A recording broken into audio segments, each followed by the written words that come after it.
Kita tetap semua sehat di dalam perlindungan dan pemeliharaan Tuhan. Dan saya percaya firman Tuhan akan menjadi makanan rohani yang akan membangun tubuh kita di masa-masa pandemi ini. Bukan hanya makanan jasmani, tapi makanan rohani akan menjadi kekuatan bagi manusia rohani kita. Hari ini kita akan belajar bersama-sama mengenai toxic relationship. Dan kita akan membaca di dalam kitab 1 Raja-Raja, buka Alkitab saudara, dalam kitab 1 Raja-Raja, pasal yang ke-12, ayat 1 sampai ayat yang ke-24. Dan kita akan melihat apa yang menjadi isi hati Tuhan, yang menjadi berkat buat kita pada hari Minggu ini. 1 Raja-Raja pasal 12 ayat 1 agak panjang, tapi kita perlu membaca semuanya, supaya kita memiliki konteks terhadap peristiwa yang dicatat di dalam perikop ini. Ayat 1 sampai dengan ayat yang ke-24. Kemudian Rehabeam pergi ke Sikhem, sebab seluruh Israel telah datang ke Sikhem dan menobatkan dia menjadi raja. Segera sesudah itu kedengaran kepada Yerobeam bin Nebat. Pada waktu itu dia masih ada di Mesir, sebab ia melarikan diri ke sana dari hadapan Raja Salomo. Maka kembalilah ia dari Mesir. Orang menyuruh memanggil dia, lalu datanglah Yerobeam dengan segenap jemaah Israel dan berkata kepada Rehabeam, mirip-mirip ya, Yerobeam, Rehabeam, ayahmu telah memberatkan tanggungan kami, maka sekarang ringankanlah pekerjaan yang sukar yang dibebankan ayahmu dan tanggungan yang berat yang dipikulkannya kepada kami, supaya kami menjadi hambamu. Tetapi ia menjawab mereka, pergilah sampai lusa, kemudian kembalilah kepadaku. Lalu pergilah rakyat itu. Sesudah itu Rehabeam meminta nasihat dari para tua-tua yang selama hidup Salomo mendampingi Salomo ayahnya. Katanya, apakah nasihatmu untuk menjawab rakyat itu? Mereka berkata, jika hari ini engkau menjadi hamba rakyat, mau mengabdi kepada mereka dan menjawab mereka dengan kata-kata yang baik, maka mereka akan menjadi hamba-hambamu sepanjang waktu. Tetapi ia mengabaikan nasihat yang diberikan para tua-tua itu. Lalu ia meminta nasihat kepada orang-orang muda yang sebaya dengan dia dan yang mendampinginya. Katanya kepada mereka, apakah nasihatmu supaya kita dapat menjawab rakyat yang mengatakan kepadaku, ringankanlah tanggungan yang dipikulkan kepada kami oleh ayahmu. Lalu orang-orang muda yang sebaya dengan dia itu berkata, beginilah harus kau katakan kepada rakyat yang telah berkata kepadamu, ayahmu telah memberatkan tanggungan kami, tetapi engkau ini berilah keringanan kepada kami. Beginilah harus kau katakan kepada mereka, kelingkingku lebih besar daripada pinggang ayahku. Ini adalah idiom yang sangat menarik ya. Kelingkingku lebih besar daripada pinggang ayahku. Maka sekarang ayahku telah membebankan kepada kamu tanggungan yang berat, tetapi aku akan menambah tanggungan kamu. Ayahku telah menghajar kamu dengan cambuk, tetapi aku akan menghajar kamu dengan cambuk yang berduri besi. Pada hari lusanya datanglah Yerobeam dengan segenap rakyat kepada Rehabeam, seperti yang dikatakan raja, kembalilah kepadaku pada hari lusa. Raja menjawab rakyat itu dengan keras. Ia telah mengabaikan nasihat yang diberikan para tua-tua kepadanya. Ia mengatakan kepada mereka menurut nasihat orang-orang muda. Perhatikan, menurut nasihat orang-orang muda. Ayahku telah memberatkan tanggungan kamu, tetapi aku akan menambah tanggunganmu itu. Ayahku telah menghajar kamu dengan cambuk, tetapi aku akan menghajar kamu dengan cambuk yang berduri besi. Jadi raja tidak mendengarkan permintaan rakyat, sebab hal itu merupakan perubahan yang disebabkan oleh Tuhan, supaya Tuhan menepati firman yang diucapkannya dengan perantaraan Ahia orang Silo kepada Yerobeam bin Nebat. Ayat 16. Setelah seluruh Israel melihat bahwa raja tidak mendengarkan permintaan mereka, maka rakyat menjawab raja, bagian apakah kita dapat daripada Daud? Kita tidak memperoleh warisan dari anak Isai itu. Ke kemahmu hai orang Israel, uruslah sekarang rumahmu sendiri hai Daud. Maka pergilah orang Israel ke kemahnya, sehingga Rehabeam menjadi raja hanya atas orang Israel yang diam di kota-kota Yehuda. Kemudian Raja Rehabeam mengutus Adoram yang menjadi kepala Rodi, tapi seluruh Israel melontari dia dengan batu sehingga mati. Bahkan Raja Rehabeam hampir-hampir tidak dapat menaiki keretanya untuk melarikan diri ke Yerusalem. Demikianlah mulanya orang Israel memberontak terhadap keluarga Daud sampai hari ini. Segera sesudah seluruh Israel mendengar bahwa Yerobeam sudah pulang, maka mereka menyuruh memanggil dia ke pertemuan jemaah. Lalu mereka menobatkan dia menjadi raja atas seluruh Israel. Tidak ada lagi yang mengikuti keluarga Daud selain dari suku Yehuda saja. Ketika Rehabeam datang ke Yerusalem yang mengumpulkan segenap kaum Yehuda dan suku Benyamin, 180.000 teruna yang sanggup berperang untuk memerangi kaum Israel dengan maksud mengembalikan kerajaan itu kepada Rehabeam anak Salomo. Tetapi datanglah firman Allah kepada Semaya abdi Allah demikian, katakanlah kepada Rehabeam anak Salomo raja Yehuda dan kepada segenap kaum Yehuda dan Benyamin dan kepada selebihnya dari bangsa itu, beginilah firman Tuhan, janganlah kamu maju dan janganlah kamu berperang melawan saudara-saudaramu orang Israel. Pulanglah masing-masing ke rumahnya, sebab akulah yang menyebabkan hal ini terjadi. Maka mereka mendengarkan firman Tuhan dan pergilah mereka pulang sesuai dengan firman Tuhan itu. Saudara, ketika Salomo mati, maka kerajaannya diwariskan kepada anaknya yang bernama Rehabeam. Kita mengetahui di dalam kerajaan Israel, monarki itu dimulai dari masa pemerintahan Saul sebagai raja, kemudian dilanjutkan oleh Daud. Daud meneruskan tampuk kekuasaan kepada Salomo. Dan puncak keemasan kerajaan Israel itu terjadi di masa Salomo. Tetapi masalah mulai berlangsung saat Salomo meninggal dan pemerintahan atas kerajaan itu diteruskan oleh Rehabeam anaknya. Rupanya di masa Salomo, karena Salomo berambisi untuk membangun kota-kota, Salomo berambisi membangun kekuatan militer dan benteng-benteng pertahanan di wilayah-wilayah kekuasaan Salomo, maka dibutuhkan dana yang sangat besar, sehingga tidak ada langkah yang lain kecuali menaikkan pajak. Ini permasalahannya. Ketika Salomo meninggal, maka rakyat datang kepada raja baru yang bernama Rehabeam, meminta keringanan pajak. Persoalan mulai terjadi di sini. Apa yang menjadi masalahnya? Rehabeam ternyata tidak mengerti penderitaan rakyat. Dia malah memutuskan untuk membuat rakyat semakin tertekan. Dikatakan tadi, aku akan menghajarmu dengan cambuk yang terbuat dari apa, saudara? Dari besi yang berduri. Menghajarmu dengan cambuk yang berduri besi. Jadi apa yang dikatakan oleh Rehabeam, dia justru makin memperberat penderitaan rakyat.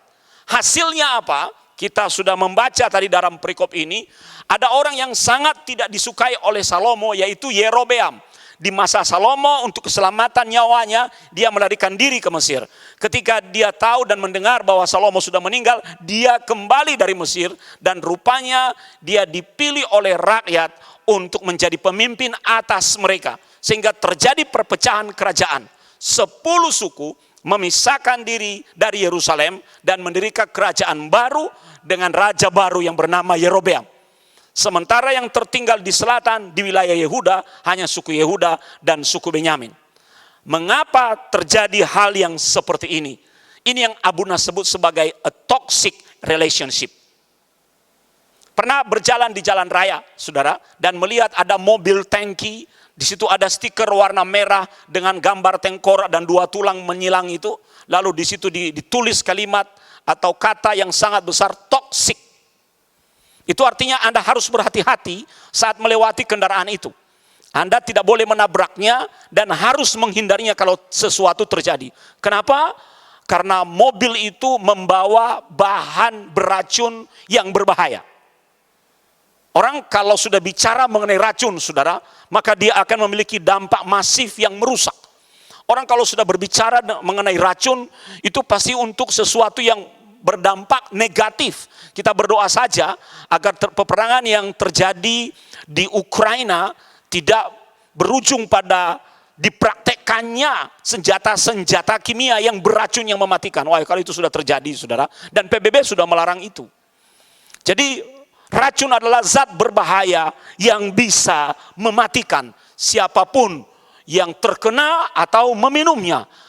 Oleh sebab itu kita harus berhati-hati kalau Anda berjumpa dengan mobil tangki dengan tanda yang seperti itu. Nah, saya mau beritahu kepada kita semua pada hari Minggu yang indah dan berbahagia ini. Haleluya, saudara. Bahwa toksik juga bisa berlaku di dalam hubungan sosial. Racun bisa tercipta, bisa kita bagikan, bisa kita minumkan kepada orang lain di dalam social relationship. Itulah yang terjadi dalam perikop yang barusan kita baca. Kenapa kerajaan yang begitu besar tiba di dalam puncak keemasan, hancur di tangan generasi penerus, karena generasi penerusnya tidak siap meneruskan visi dan misi pendahulunya. Karena itu disebabkan oleh generasi penerusnya berada dalam hubungan-hubungan yang tidak support, berada dalam hubungan-hubungan toksik, berada dalam hubungan-hubungan yang akhirnya berdampak pada kehancuran, kematian, dan kerugian. Itu yang dialami oleh Rehabeam. Dia meminta nasihat pertama atas masalah yang diajukan oleh rakyat kepada orang-orang tua. Orang-orang tua ini adalah pendamping Salomo yang mengerti persis dinamika pemerintahan Salomo. Walaupun Salomo sudah mati, mereka masih bisa memberikan nasihat-nasihat terbaik, nasihat-nasihat kerajaan berdasarkan pengalaman selama mereka melayani Salomo. Kenapa? Karena Rehabeam adalah raja baru yang kurang pengalaman, tiba-tiba saja muncul di panggung sejarah. Seharusnya dia mendengarkan nasihat orang yang lebih berpengalaman. Masih ingat pepatah yang berkata atau idiom yang berkata bahwa orang tua itu makan garam jauh lebih banyak dari anak. Maka ketika orang tua memberikan nasihat kepada anak, anak seharusnya mendengar karena anak kurang pengalaman. Itu yang seharusnya disadari oleh Rehabeam, karena dia kurang pengalaman bagaimana memimpin dengan baik, bagaimana supaya orang-orang ini tetap menjadi hamba yang baik untuk melayani raja. Karena di masa itu raja hidup dari upeti, dari persembahan yang dikirimkan oleh rakyatnya ke dalam istana. Jadi yang hidup mewah itu raja, sementara sebenarnya dia hidup mewah karena disupport oleh rakyatnya. Maka tua-tua memberikan nasihat kepadanya, turuti nasihat mereka. Turuti nasihat mereka. Tapi namanya anak muda, orang muda itu saudara, emosinya lebih menguasai dirinya daripada akal sehat. Coba kalau kita katakan jangan jatuh cinta kepada laki-laki itu, masa depannya belum jelas. Tapi kan aku sudah sayang dia, sudah sayang. Dikasih tahu ngeyel, makanya kotoran jadi rasa coklat. Karena apa? Emosi yang menguasai pikiran daripada pertimbangan rasional. Itu yang dialami oleh Rehabeam. Dia tidak suka dengan nasihat orang-orang yang lebih berpengalaman dari dia. Dia meminta nasihat dari orang-orang muda yang sejajar, yang seangkatan, yang sama-sama belum terlalu banyak makan garam. Maka akhirnya mereka memberikan nasihat yang menjerumuskan. Dan itu yang Abuna katakan sebagai dampak dari toxic relationship. Seberapa sering kita memiliki orang-orang yang ada di sekeliling kita. Orang-orang yang kita miliki adalah orang-orang terdekat, sahabat, keluarga, anggota keluarga yang lain. Orang-orang di mana kita membuka hati kepada mereka. Saudara, kenapa toxic relationship terjadi? Karena kita membuka hati untuk mendengar nasihat mereka. Dan tanpa kita sadari, nasihat-nasihat itu bukan untuk memberikan solusi, tapi menciptakan masalah. Nasihat-nasihat itu bukan justru menjadi asupan makanan yang baik bagi kita. Sebaliknya, dia menjadi makanan yang buruk, yang mematikan, yang akhirnya merusak banyak hal. Seberapa sering kita menjadi korban dan bagian toxic relationship. Anda tahu apa yang terjadi kalau toxic relationship itu terjadi dalam hubungan sosial? Maka kita pertama akan kehilangan orang-orang terbaik di samping kita. Kita akan kehilangan orang-orang terbaik sebab kita dan hati kita, pikiran kita lebih condong kepada orang-orang yang menurut kita sesuai dengan keinginan kita. Orang itu kalau menerima nasihat, saudara, dia lebih condong kepada orang-orang yang selaras dengan keinginannya. Coba kalau Anda konseling, ya, Anda akan setuju kalau pendetanya berkata, ya benar katamu.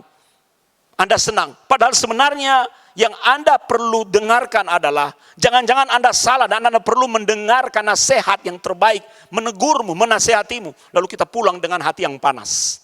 karena merasa tidak nyaman. Saudara, kita akan kehilangan orang-orang terbaik. Penopang-penopang kerajaan Salomo adalah penasehat-penasehat tua-tua yang bijak. Dan Rehabeam kehilangan orang-orang itu. Dia mengindahkan mereka. Ya, maksudnya dia tidak mengindahkan mereka. Dia tidak peduli kepada mereka apa yang terjadi. Orang-orang yang seperti ini, yang seharusnya menolong, membantu, datang untuk menjadi support buat kita, akan mundur dengan teratur. Kita akan kehilangan orang-orang terbaik ketika kita membangun sebuah pergaulan yang bersifat toksik di dalam hidup ini. Apalagi yang kita alami, saudara, kita tidak hanya kehilangan orang-orang baik di sekeliling kita, orang-orang jahat yang ada di sekelilingmu. Kalau Anda berada dalam hubungan yang toksik itu, jahat itu, karena dia memberikan nasihat yang jahat. Maka ketika dia memberikan nasihat yang jahat tanpa sadar, perilakumu jahat. Perilakumu tidak membangun, perilakumu menghancurkan. Dan ketika engkau sadar, engkau akhirnya semua menjadi terlambat. Aduh, kenapa ya saya mengikuti nasihat ini dulu? Ini bagian kedua. Dampak dari toxic relationship adalah kita kehilangan peluang-peluang terbaik di dalam hidup ini. Seharusnya kita mengambil sebuah kesempatan. Seharusnya kita mengambil sebuah peluang yang Tuhan buka di depan kita. Tapi karena kita mendengarkan toxic, nasihat-nasihat yang beracun, kita akhirnya mengabaikan peluang dan kesempatan itu. Dan saat kita menyadarinya, sudah terlambat untuk mendapatkannya kembali. Saudara, kalau Anda tidak pernah mengambil peluang dan kesempatan yang Tuhan buka di depanmu, itu akan diambil oleh orang lain. Tuhan tidak akan pernah buka lagi di waktu yang berbeda. Tidak. Oleh sebab itu, kita sebagai anak-anak Tuhan itu perlu benar-benar memberikan respon yang baik terhadap setiap kesempatan yang Tuhan beri. Kalau Anda membangun sebuah hubungan yang baik kepada seseorang, tiba-tiba Anda mendengar nasihat yang berkata, udahlah, nggak usah. Itu sebenarnya akan membuatmu kehilangan kesempatan terhadap relationship itu. Kehilangan kesempatan terhadap apa yang sedang ditawarkan di depanmu. Karena Anda sudah menerima orang-orang yang berada di sampingmu sebagai orang-orang terdekat, maka akan Anda membuka hati, membuka kesempatan bagi suara mereka, bagi nasihat mereka. Dan ini yang sering kali dialami oleh anak-anak Tuhan. Ketika akhirnya dia menyadari, maka semua sudah menjadi terlambat, nasi sudah jadi bubur. Peluangnya sudah tidak ada lagi. Kita kehilangan hal-hal terbaik di dalam hidup ini. Padahal apa sih yang sebenarnya dikejar orang di dunia ini kalau bukan hal terbaik?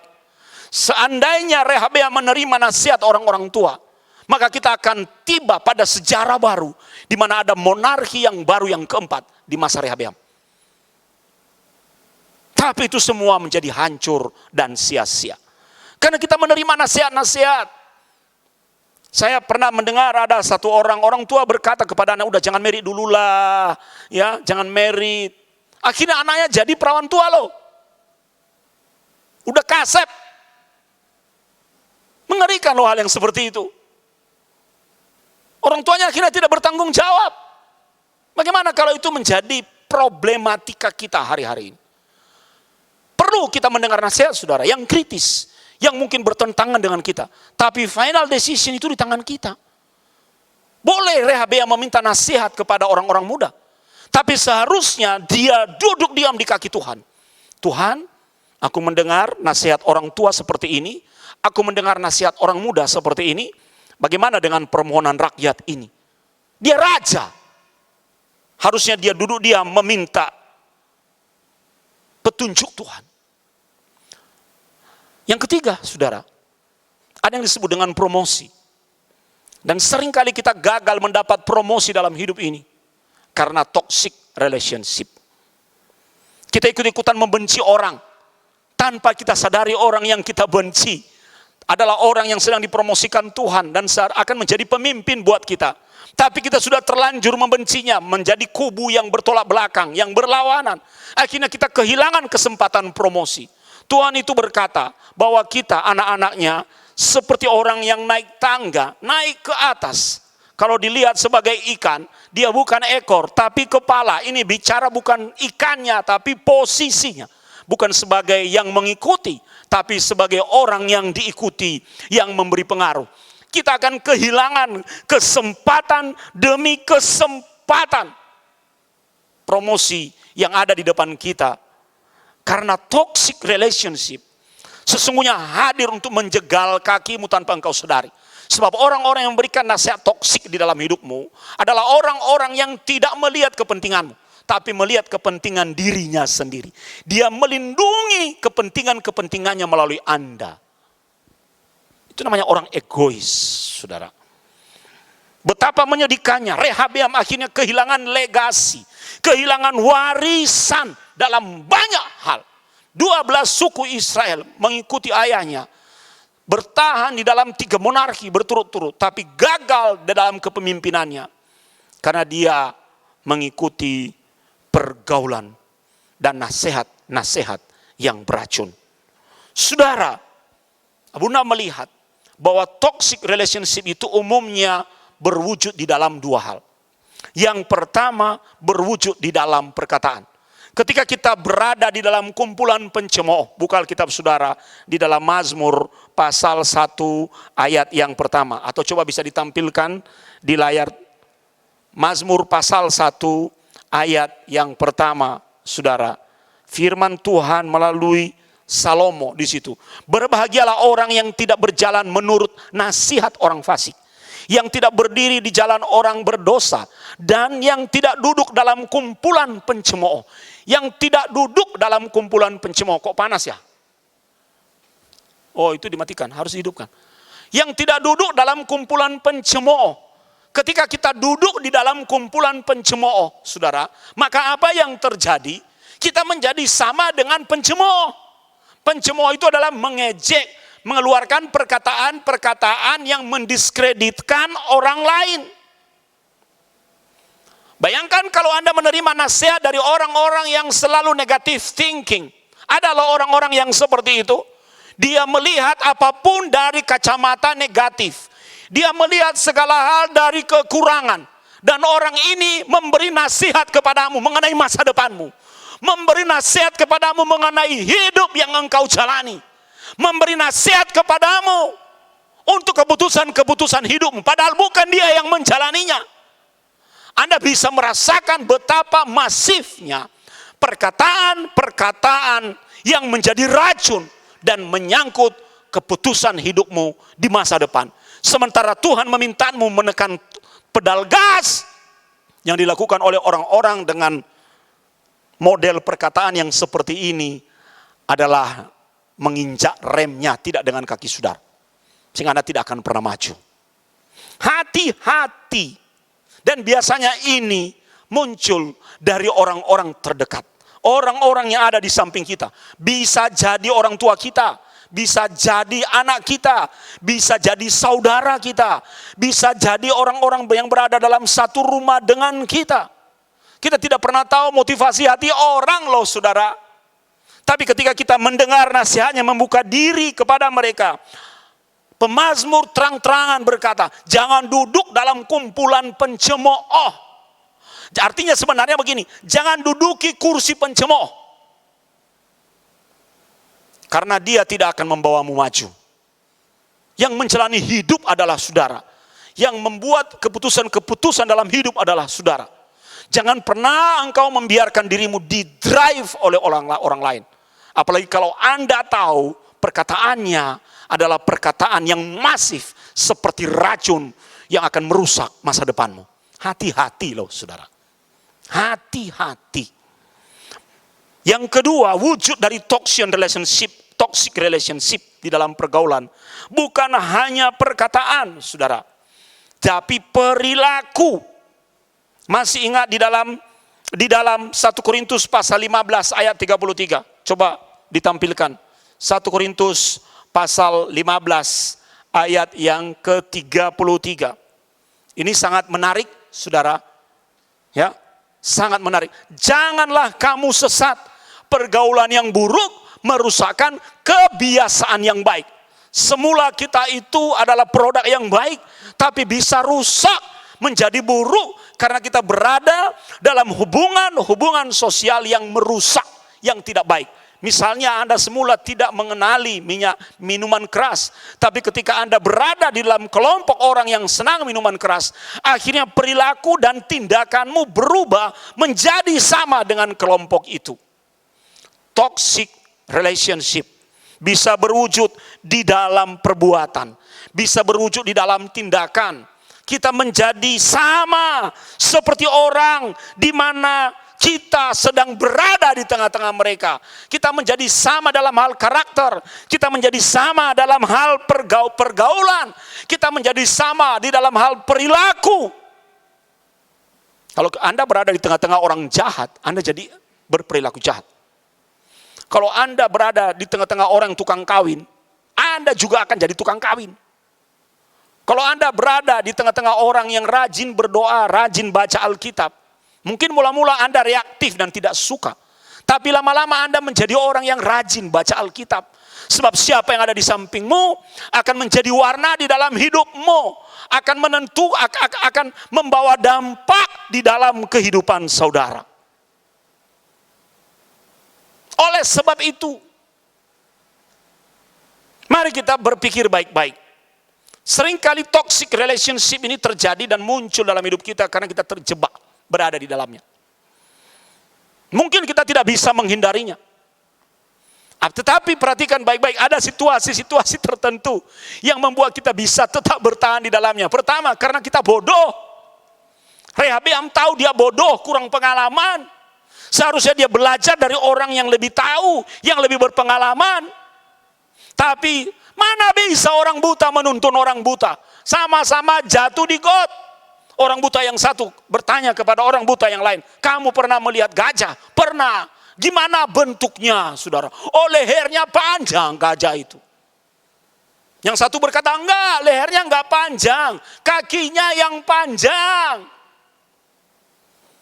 Dan dia berkata, bukan. Bagaimana dengan telinganya? Telinganya seperti telingaku ini loh. Kenapa hal seperti itu menjadi sebuah lelucon yang membuat kita tertawa? Karena mereka kehilangan kesadaran empirik. Tidak bisa mengamati hal-hal yang terlihat sebab matanya buta. Orang bodoh tidak bisa menuntun orang bodoh. Kita harus berhadapan, bergaul dengan orang pintar supaya kita bisa di-upgrade secara intelektual. Kenapa kita akhirnya terjebak di dalam toxic relationship? Karena kita tidak punya pendirian. Saya tidak sedang menganjurkan Anda untuk berontak terhadap orang tua, saudara. Ya, tidak, bukan begitu. Ya, orang tua bisa memberi nasihat, tapi roh di dalam dirimu itu bisa bereaksi ketika Anda terus merasa bahwa apa yang disampaikan oleh orang tuamu, orang terdekatmu kok negatif terus, kok hal-hal buruk terus, kok kekhawatiran terus. Miliki pendirian. Anda bisa berdiskusi dengan baik. Seharusnya kan begini, Pak. Seharusnya kan begini, Mah. Orang-orang yang tidak memiliki pendirian, saudara, ya, akan mudah diombang-ambingkan. Ketika angin kencang dari sebelah kanan, dia akan condong ke kiri.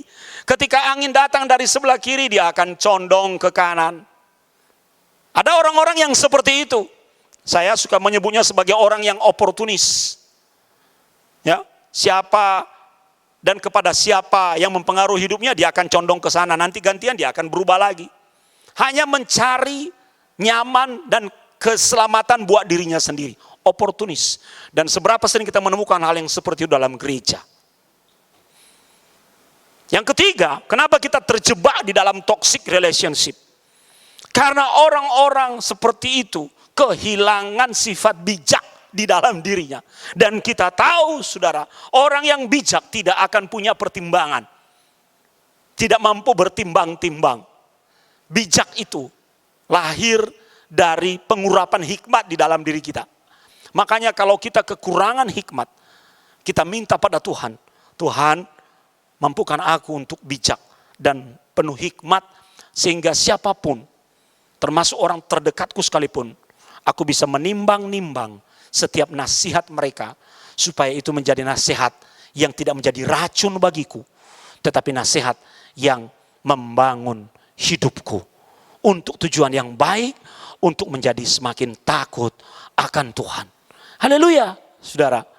Maka kuncinya sebenarnya sangat sederhana. Sebelum kita akhiri ibadah ini, saya ingin saudara untuk mengingat, ya, mengingat satu hal yang sangat penting, bahwa kunci untuk terhindar dari toxic relationship, Anda harus berhikmat. Dan hikmat itu sumbernya bukan dari pengetahuan Anda sendiri.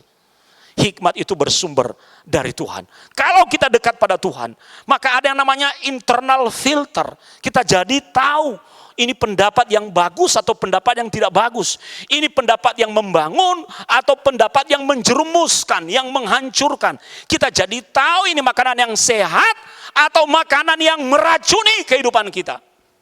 Saya itu selalu ngomong kepada mahasiswa saya, saudara-saudara, membaca itu seperti makan. Seperti makan. Kalau Anda baca sembarangan, akhirnya paradigmamu itu akan dipengaruhi oleh apa yang menjadi bacaanmu. Membaca itu baik. Tapi coba kalau Anda makan sembarangan, Anda bisa sakit perut. Oleh sebab itu kita yang memfilter informasi apa yang boleh kita terima, informasi apa yang harus kita tolak. Kita boleh mendengarkan perkataan orang lain dan berkata, ya terima kasih atas nasihat, terima kasih atas inputnya. Tapi final decision bukan di tangan dia, tapi di tangan saudara. Dan supaya Anda tidak hancur atas nasihat orang lain, miliki hikmatmu sendiri yang datang dari Tuhan.